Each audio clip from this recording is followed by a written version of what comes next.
Hebreus capítulo 10, a partir do versículo 19.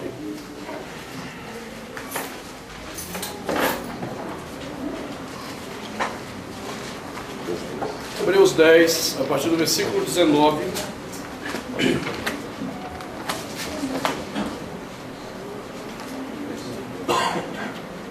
Diz a palavra de Deus: tendo, pois, irmãos, intrepidez para entrar no Santo dos Santos, pelo sangue de Jesus, pelo novo e vivo caminho que Ele nos consagrou pelo véu, isto é, pela sua carne, e tendo grande sacerdote sobre a casa de Deus, aproximemo-nos com sincero coração, em plena certeza de fé, tendo o coração purificado de má consciência e lavado o corpo com água pura. Guardemos firme a confissão da esperança sem vacilar, pois quem fez a promessa é fiel. Consideremo-nos também uns aos outros para nos estimularmos ao amor e às boas obras. Não deixemos de congregar-nos, como é costume de alguns. Antes façamos admoestações, e tanto mais quanto vedes que o dia se aproxima. Porque se vivermos deliberadamente em pecado, depois de termos recebido o pleno conhecimento da verdade, já não resta sacrifício pelos pecados. Pelo contrário, certa expectação horrível de juízo e fogo vingador, prestes a consumir os adversários. Sem misericórdia, morre pelo depoimento de 2 ou 3 testemunhas quem tiver rejeitado a lei de Moisés. De quanto mais severo castigo julgais vós, será considerado digno aquele que calcou aos pés do Filho de Deus, profanou o sangue da aliança com o qual foi santificado e ultrajou o Espírito da graça. Ora, nós conhecemos aquele que disse: a mim pertence a vingança, eu retribuirei. E outra vez, o Senhor julgará o seu povo. Horrível coisa é cair nas mãos do Deus vivo. Palavra do Senhor, demos graças a Deus. Te louvamos, Senhor. Te louvamos de todo o nosso coração. Porque não há Deus como o Senhor e nem Salvador como Tu és. Deus, que a despeito daquilo que somos, a despeito do pecado e da desgraça que opera dentro de nós, foi capaz de nos olhar com misericórdia por meio do Teu Filho e nos redimir e iniciar essa obra tão bonita da transformação do nosso coração. E em Tua misericórdia tem nos dado a Tua palavra para que esse lavar regenerador ocorra na nossa vida. Então nós Te agradecemos pela palavra que temos lido, Senhor.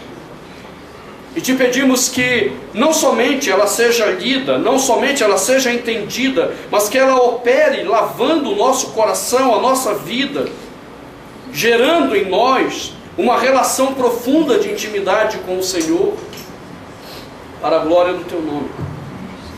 Então cativa a nossa mente neste momento para a Tua palavra, em nome de Jesus, e para a glória do Senhor Jesus. Amém. Amém. Podeis assentar.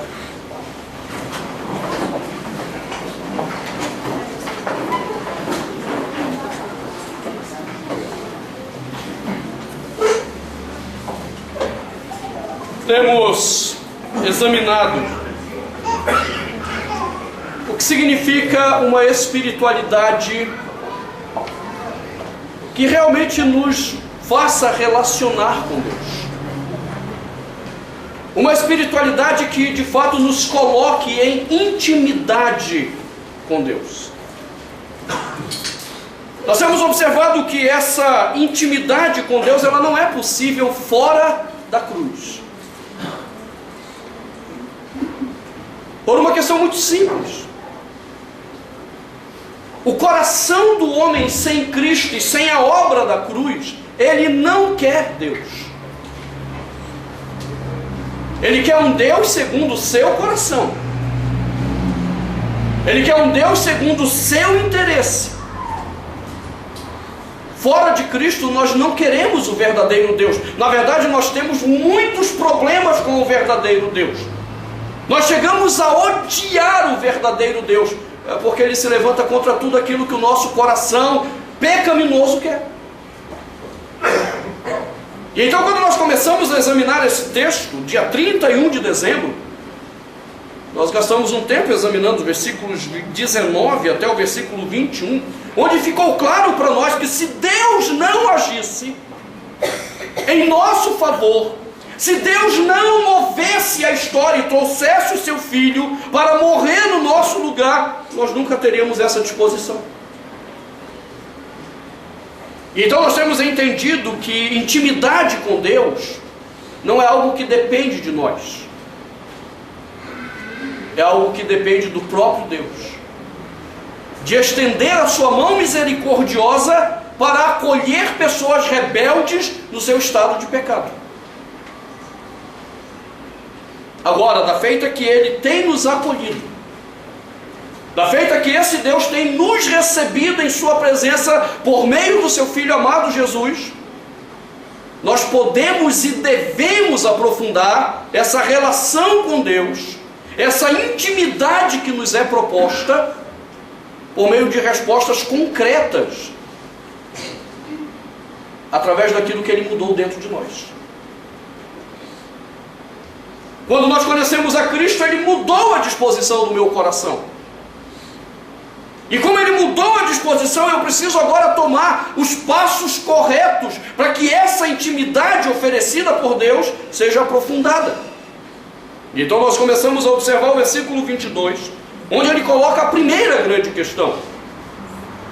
A primeira grande resposta daqueles que têm recebido a Cristo na sua vida, daqueles que receberam a ação salvífica de Jesus, o seu sangue perdoador, a justiça consumada de Deus na cruz, o seu corpo presente na nossa vida, a primeira resposta óbvia é: aproximemo-nos.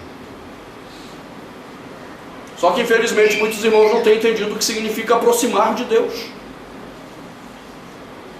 E nós vimos que isso se dá basicamente por causa de dois problemas. Nós não nos aproximamos de Deus ainda que Ele tenha nos regenerado, porque ainda guardamos resquícios do medo. Ou não nos aproximamos por causa da nossa ignorância espiritual daquilo que Cristo fez por nós. Quando nós compreendemos isso, então nós podemos observar qual é a primeira reação positiva da aproximação. O que significa aproximar-se de Deus? Qual é o caminho de uma aproximação que produz em nós uma intimidade e uma experiência genuína de transformação na nossa vida? E a primeira coisa que ele disse é que essa aproximação de Deus, ela precisa ser com sincero coração. E então nós gastamos um tempo examinando o que ele quis dizer com sincero coração. A primeira grande questão é um coração não dividido. O que eu quero de Deus quando eu me aproximo dele?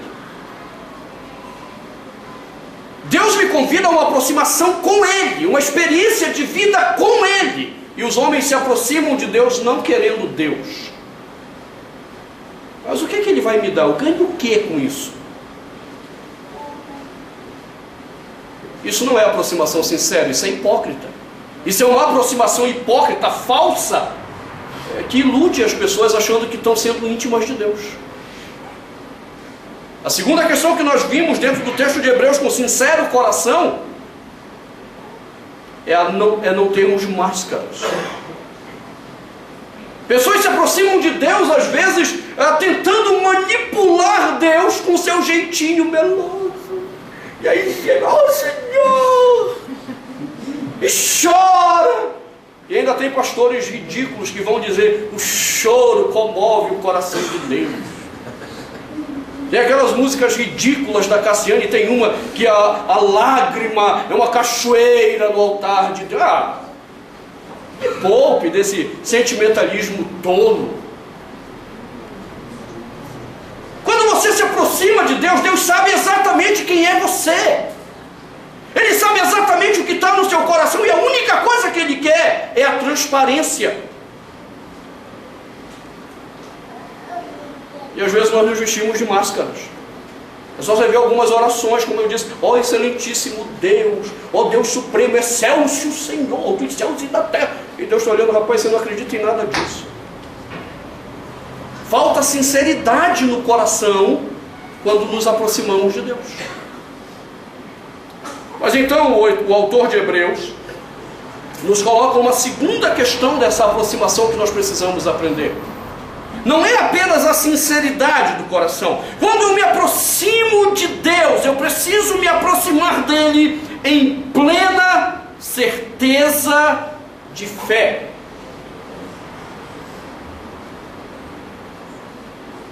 E aqui é um negócio bem interessante.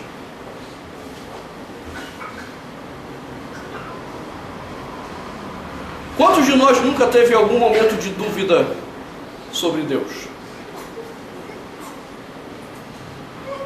E eu não estou falando do ímpio que sabe que conhece Deus. Eu estou falando de gente redimida. De gente que um dia soube aquilo que Jesus fez pela sua vida. Pessoas que um dia experimentaram de fato salvação. Pessoas que são piedosas, que oram, estudam a palavra e em algum momento tiveram crises profundas sobre Deus.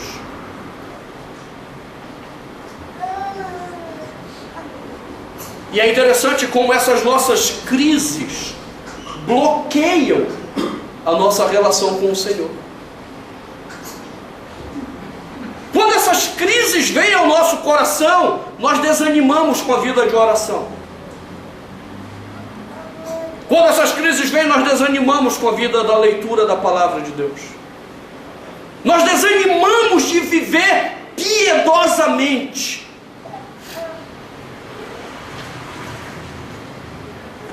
Porque a dúvida se instalou. Por isso o escritor de Hebreus, quando ele está escrevendo, ele está ligando essa questão a um público, como nós já dissemos no início dessa série de sermões, de irmãos que eram judeus, que haviam entendido que Jesus era o Messias da salvação, era o Messias prometido lá no Éden, quando Adão e Eva caíram.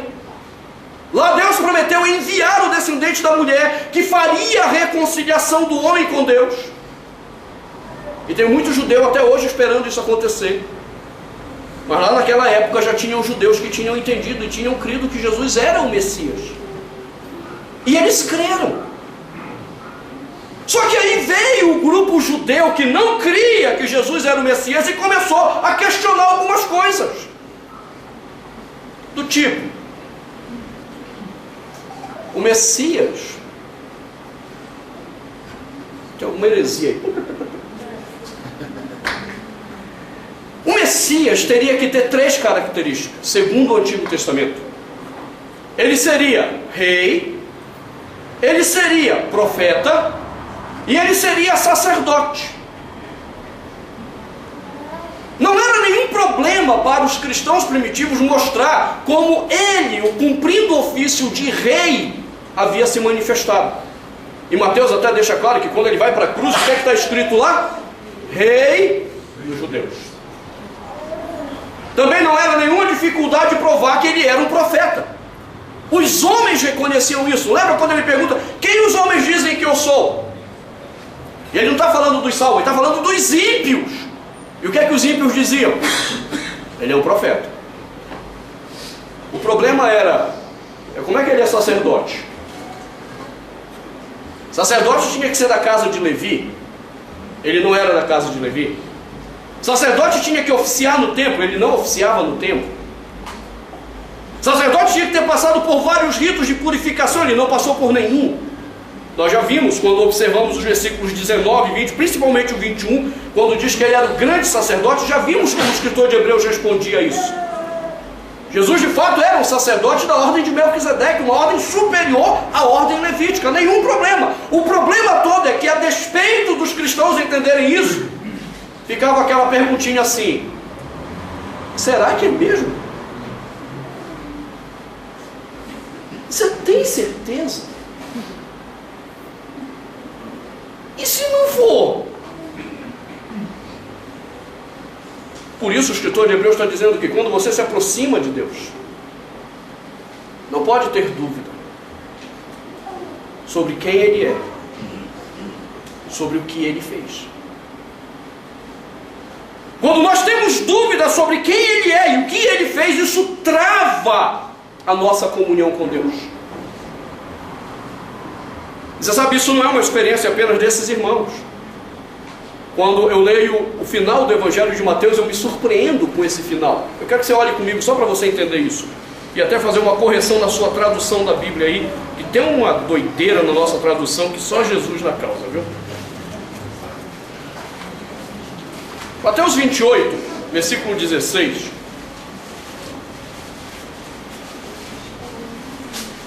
Observe que antes do versículo 16, nós temos o testemunho de que Jesus havia ressuscitado.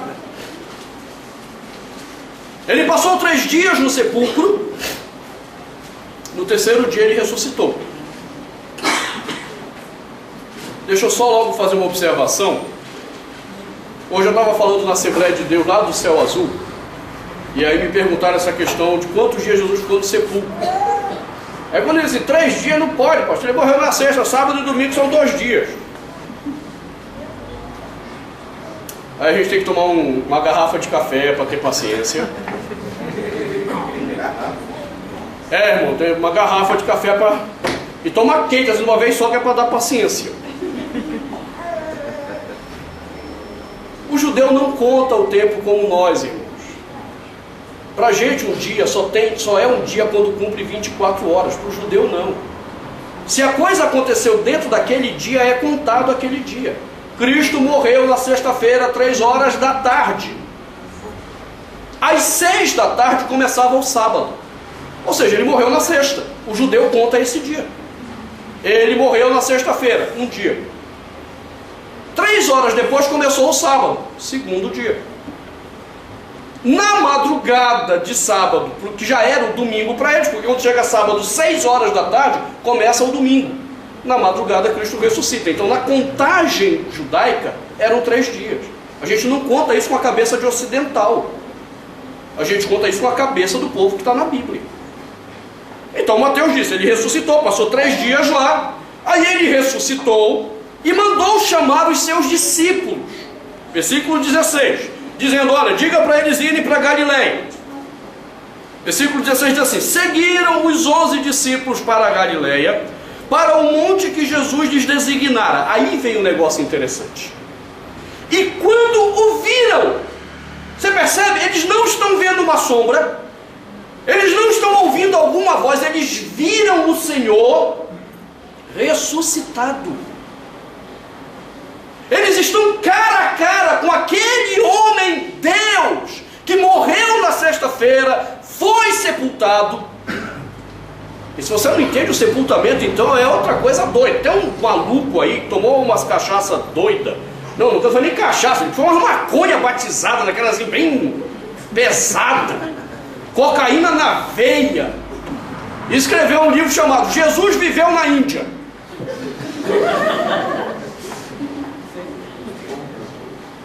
E ele se diz acadêmico, o miserável. E aí ele diz que na verdade Jesus não morreu. Ele desmaiou lá na cruz. E o pessoal achou que ele tinha morrido. Aí depois ele voltou da síncope. Ó, a palavra... O vocabulário hoje está elevado, mas síncope. É a mesma coisa de desmaio. Ele voltou do desmaio e foi embora para a Índia. Rapaz, tem que ser doido.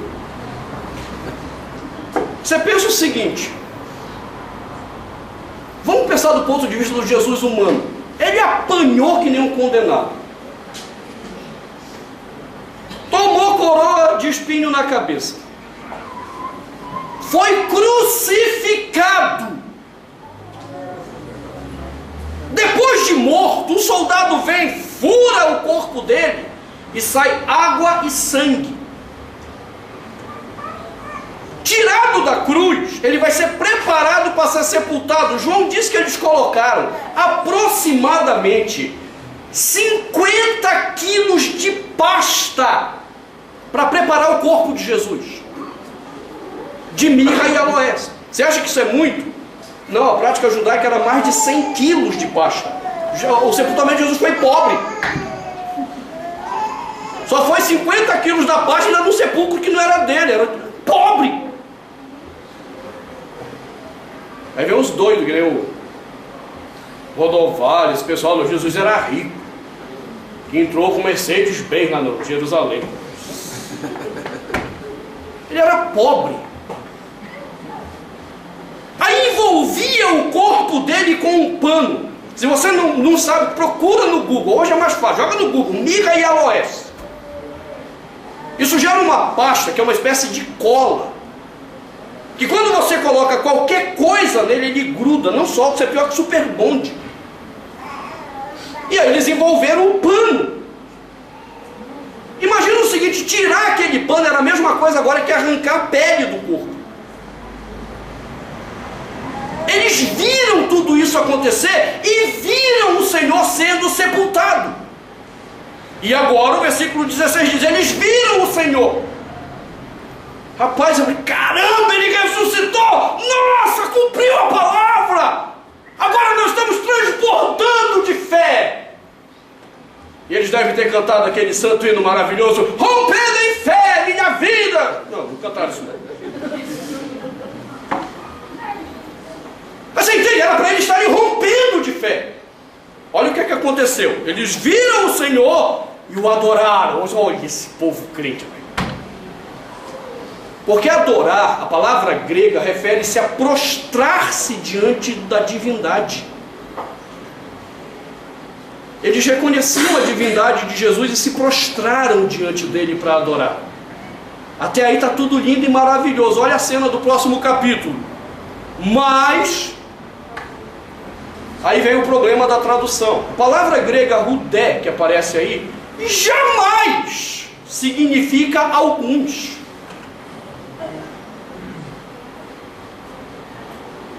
Jamais. Como se diria em bom e claro francês, jamais. Rudé significa alguns. Quando eu li esse texto em grego, eu disse, não é possível. Eu devo estar doido. Aí eu fui procurar os dicionários. Nenhum tem o significado alguns. E aí eu comecei uma peregrinação para tentar entender de onde que os tradutores tiraram essa ideia de alguns. E foi difícil, rapaz. Eu conversei com vários especialistas de grego. E eles disseram, cara, não sabemos de onde os tradutores arrumaram essa tradução alguns. Aí um dia conversando com um amigo meu meio louco lá de Fortaleza, que trabalha com esse negócio de tradução da Bíblia, eu coloquei a questão para ele, ele foi atrás. Isso foi tirado na Vulgata Latina. Nada a ver com o texto grego, porque rudé significa mais, também. A tradução correta seria, eles viram o Senhor e o adoraram, mas também duvidaram. Você está entendendo como esse negócio da dúvida é complicado na relação com Deus? Eles estão diante, cara a cara com o Senhor. E mesmo estando diante dele vivo, ressurreto, faltou fé.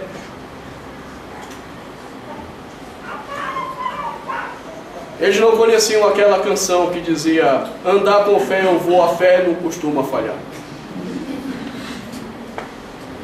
Falhou. Falhou. Mesmo diante do fato, mesmo diante da evidência, não creram. E aí o Senhor precisou trazer uma palavra ao coração deles, para que pudessem crer. Toda a autoridade me foi dada no céu e na terra. A partir dali eles começaram a crer. Por quê? Crer em Jesus vai suscitar dúvidas. Sabemos o que Ele fez por nós.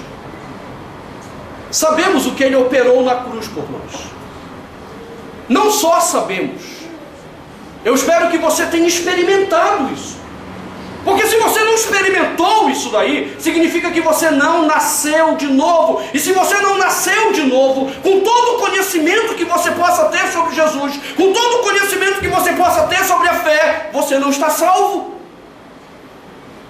Conhecer não significa ser salvo. Conhecer que me leva à entrega da vida a Jesus, isso me salva. Isso é nascer de novo. O problema é que mesmo tendo nascido de novo, muitas coisas nos colocarão em xeque.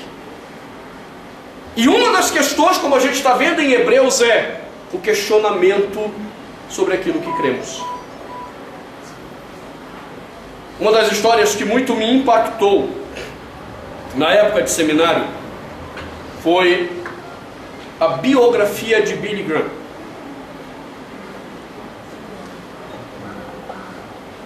Eu estudei num seminário liberal.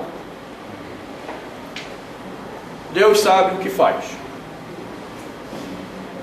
Meu presbitério foi irresponsável e me mandou para um seminário liberal. Seminário Presbiteriano de Campinas. Por outro lado, ter ido para lá foi uma bênção para a minha vida, porque me desafiou a pensar sobre a minha fé.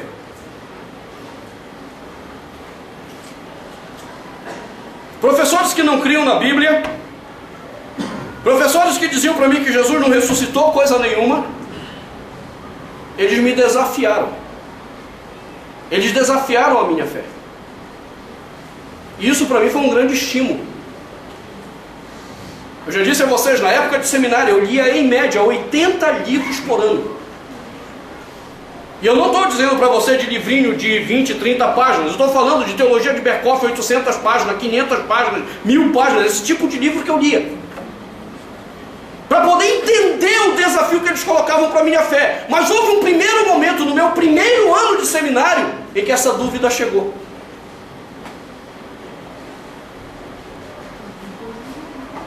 E foi lendo a vida de Billy Graham que Deus me fez entender uma questão importante da minha relação com Deus. Se eu sei quem é o Senhor Jesus, se eu sei o que Ele fez pela minha vida, ainda que eu não compreenda, eu preciso primeiro crer. Eu não posso abrir mão da certeza de quem Ele é e do que Ele fez. Essa foi a experiência de Billy Graham. Billy Graham teve a mesma experiência que eu vivi. Ele conta que quando ele foi para o seminário, ele se deparou com a teologia liberal, e os teólogos liberais começaram a fazer um monte de questionamentos que ele não sabia responder. Mas ele dizia: eu sabia quem era Jesus para mim. Eu sabia quem era eu antes da minha conversão. Eu sabia dos meus pecados. Eu sabia da imundície do meu coração. Eu sabia o que operava dentro de mim. E eu sabia o que Jesus tinha feito por mim. E como Ele pegou esse homem miserável pecador e Ele transformou numa nova criatura. Eu não sabia responder aos meus professores.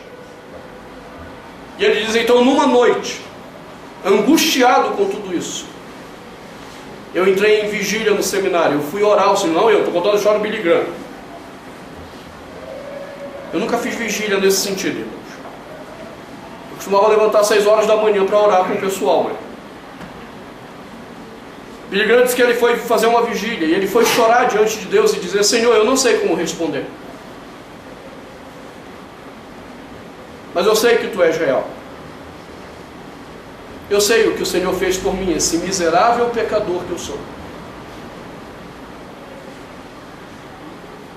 Então a única coisa que eu te peço é que o Senhor me ajude a ter uma mente que creia na Tua palavra.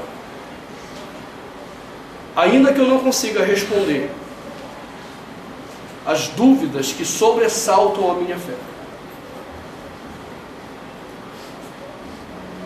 A partir daquela noite, Deus começou a tratar o coração do Billy Graham. Eu não preciso dizer para você o que aconteceu com o Billy Graham.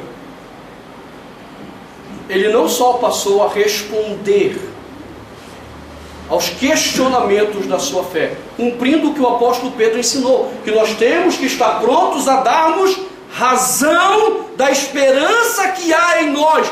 A razões para eu crer. Mas não são as razões que me levam a Deus. É a fé que me leva a Deus. E então Billy Graham aprendeu uma coisa muito importante que tempos depois eu havia aprendido, e aprofundando o estudo disso, conheci a obra de Santo Anselmo. Para os que não estão acostumados com essa linguagem, os que são visitantes na igreja, quando nós falamos dos santos, irmãos, não é no sentido católico romano. A igreja cristã primitiva sempre tratou homens piedosos como santos em vida, não na morte. E Anselmo era um grande teólogo católico romano do século XII, que tinha uma vida com Deus impecável. E a comunidade que ele pastoreava não o chamava nem de pastor nem de padre. A comunidade o chamava de Santo Anselmo, pela vida que ele tinha com Deus. Anselmo, tratando dessa questão da fé e da ciência, para ser mais exato, ele estava falando da ciência. Ele dizia que o ponto crucial de toda a ciência e de toda a razão é: creio, logo penso. O que move a nossa capacidade de pensar e fazer ciência e descobrir a verdade não é a razão, é a fé. É a partir da fé que eu sou capaz de construir a percepção da verdade. E isso prevaleceu durante muitos séculos, até que veio René Descartes e disse: não! A verdade é: penso, logo existo. E isso se tornou a desgraça do Ocidente. Essa ideia de que para crer eu tenho que ter provas. Aí chega na década de 70, a ciência passa por uma revolução com Karl Popper, em que ele diz não. E só um detalhe: Popper era ateu. Popper não era crente. Popper diz: conhecimento, verdade, não existe esse papo. O que existe é: creia. E o que você crê determina o que é verdade para você. E ele aplicava a ele mesmo: eu sou ateu. E eu não sou ateu porque tem provas para eu ser ateu. Eu apenas creio que Deus não existe.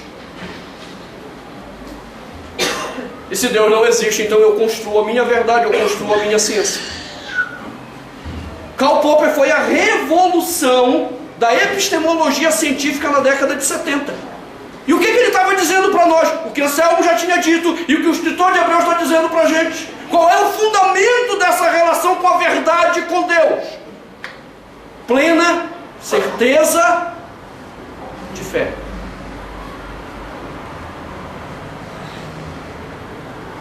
Senhor, eu não compreendo algumas coisas. Eu não sei porque determinadas coisas são assim e acontecem assim. O que eu sei é quem é o Senhor. O que eu sei é o que o Senhor fez por mim.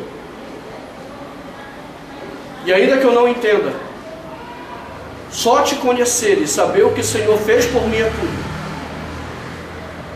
Eu posso morrer sem entender um monte de coisa. Eu posso morrer sem compreender um monte de coisa. Mas se eu morrer sabendo quem tu és e o que o Senhor fez por mim, isso para mim será tudo. Você percebe? Não é possível intimidade com Deus quando nós permitimos que a dúvida tome conta do nosso coração.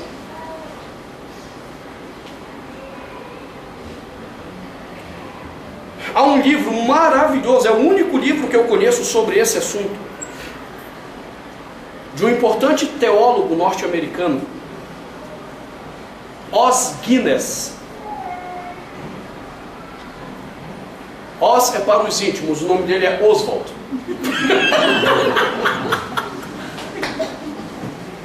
problema é que no livro vem assim já com intimidade.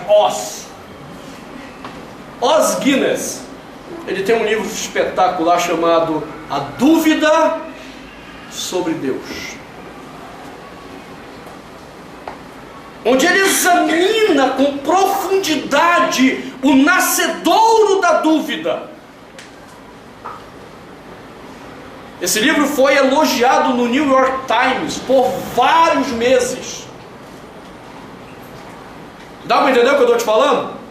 New York Times tem um departamento dele que lê com crítica, são filósofos muito bem formados para te dar uma opinião sobre livros. E esse livro foi vários meses elogiado no New York Times. A dúvida sobre Deus.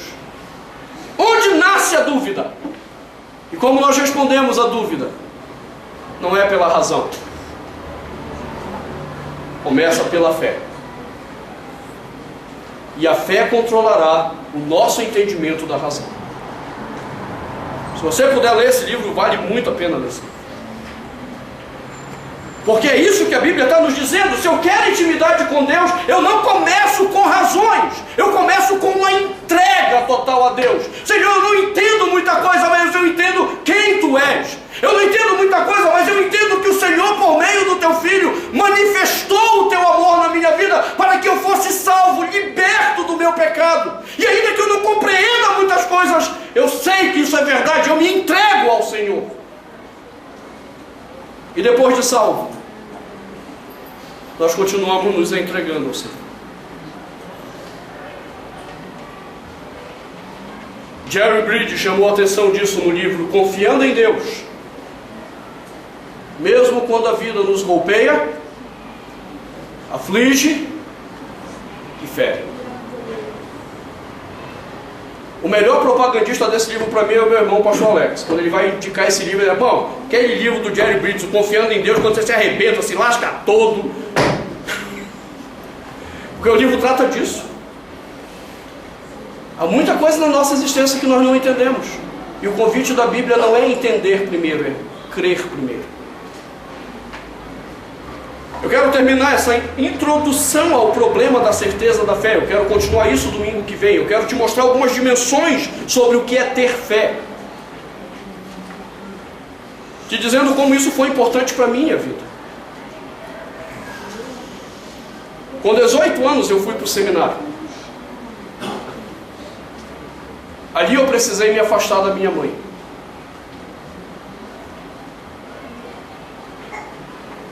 Eu passei mais de 20 anos distante da minha mãe, vendo-a somente nas férias. E houve período que eu fiquei até 2 anos e meio sem ver minha mãe.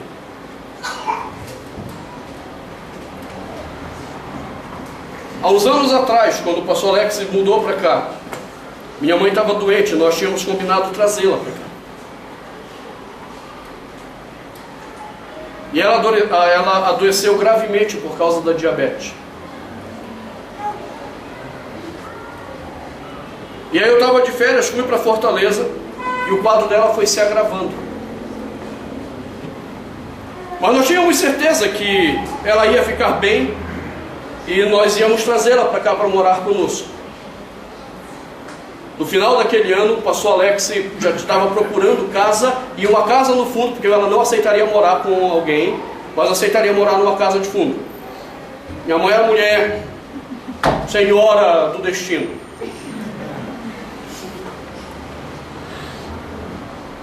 E eu tinha certeza que Deus tinha me dado a oportunidade de, os últimos anos da vida dela, poder estar com ela, andar com ela. Não recuperar o tempo que foi tomado pelo ministério, mas desfrutar dos últimos anos da vida dela ao meu lado.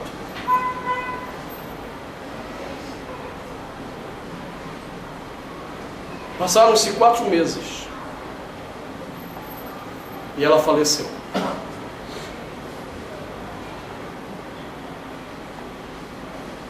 Até hoje eu digo, eu não sei por que Deus fez isso.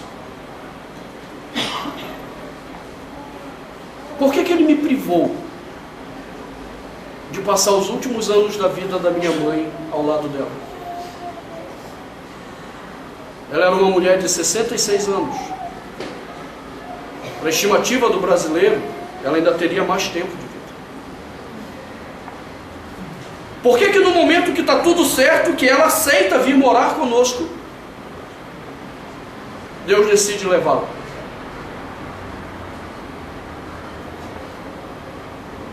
Eu não sei.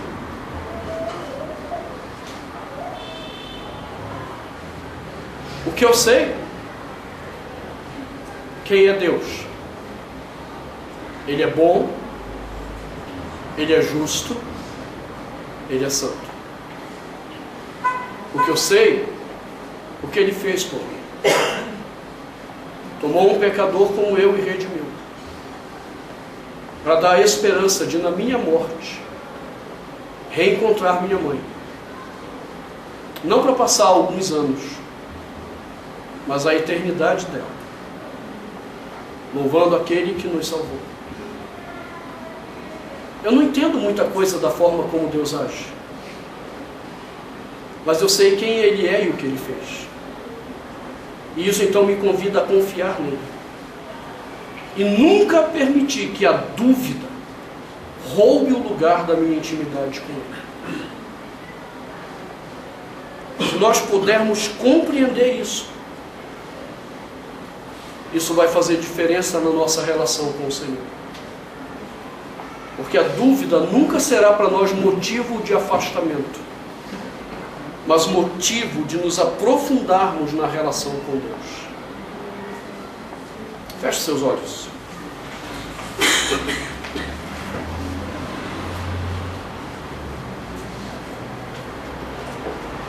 Eu não sei quais são as dúvidas que têm operado na sua vida. Eu não sei quais são as dúvidas que te impedem de uma entrega real a Jesus. Talvez você esteja esperando provas. As provas só virão depois que você crer. É a fé que nos faz transportar o universo da dúvida para uma realidade palpável. Então o que eu quero te convidar é nessa noite você colocar suas dúvidas diante do Senhor e dizer: Senhor, eu posso não compreender, mas eu não vou permitir que as dúvidas roubem a minha capacidade de me relacionar com o Senhor. Eu não vou permitir que as incertezas roubem a beleza de me relacionar contigo, porque eu sei quem Tu és. Eu sei o que o Senhor fez por mim. E nada nesse mundo poderá me afastar da verdade, daquilo que fizeste por mim.